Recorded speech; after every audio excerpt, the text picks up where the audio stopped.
প্ৰথমে প্ৰেম, তাৰ পাছত যুৱতীৰ প্ৰতাৰণা।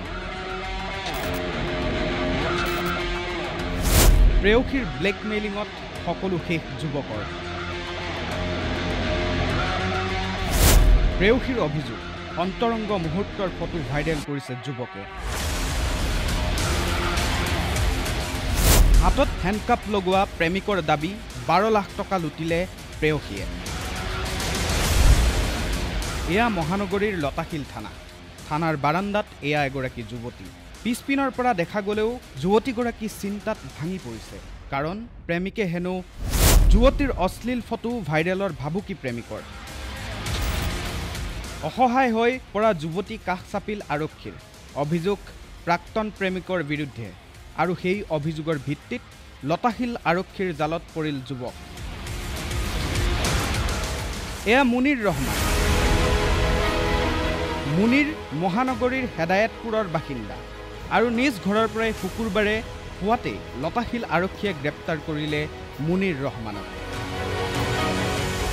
লতাশিল থানা চৌহদত সাংবাদিকে সোধা প্ৰশ্নৰ উত্তৰত মুনিৰ ৰহমানৰ ভয়ংকৰ অভিযোগ।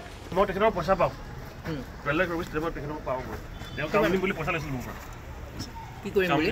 কাম দিম বুলি? মোৰ কাম দিম বুলি মোক পইচা লৈছিল। কিমান লৈছিলে? 12 লাখ। হয়, ঠিকেই শুনিছে। মুনিৰ ৰহমানৰ পৰা হেনো আজি অলপ কালি অলপকৈ 12 লাখ টকা লৈছিল শিৱসাগৰৰ যুৱতীগৰাকীয়ে। প্ৰথমে টকা ঠিকেই লৈছিল, কিন্তু সময় পাৰ হৈ গৈ থকাত প্ৰেমিকে পাবলগীয়া ধনৰ কথা সুধিবলৈ ধৰিলে, আৰু তেতিয়াই আৰম্ভ হ'ল অথন্তৰ। যুৱকৰ মতে যুৱতীয়ে ধন ঘূৰাই নিদিয়াৰ ভাবুকি দিলে প্ৰেমিকক। আৰম্ভ হ'ল সংঘাত। প্ৰেমৰ সম্পৰ্ক তিক্ত হৈ পৰিল। ইজনে সিজন নহ'লে জীয়াই থাকিব নোৱাৰা পৰিৱেশৰ পৰা ইজনে সিজনৰ পৰা মুক্ত হ'বলৈ হাহাকাৰ লগালে। প্ৰেয়সীয়ে হেনো কাষ চাপিছিল আৰক্ষীৰ। পূৰ্বেও লতাশিল আৰক্ষীৰ ওচৰত যুৱতীগৰাকীক অশান্তি নকৰোঁ বুলি লিখিতভাৱে জনাইছিল যুৱকজনে। কিন্তু পুনৰ আৰম্ভ হ'ল ধন বিচাৰি ফোন।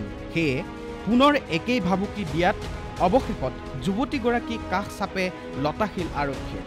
আৰক্ষীয়েও আটক কৰিলে যুৱকজনক। সম্প্ৰতি লতাশিল আৰক্ষীৰ জালত মুনিৰ ৰহমান। পিছে প্ৰশ্ন হৈছে, কোন সঁচা কোন মিছা? আৰক্ষীৰ তদন্ততহে পোহৰলৈ আহিব সমগ্ৰ ঘটনা।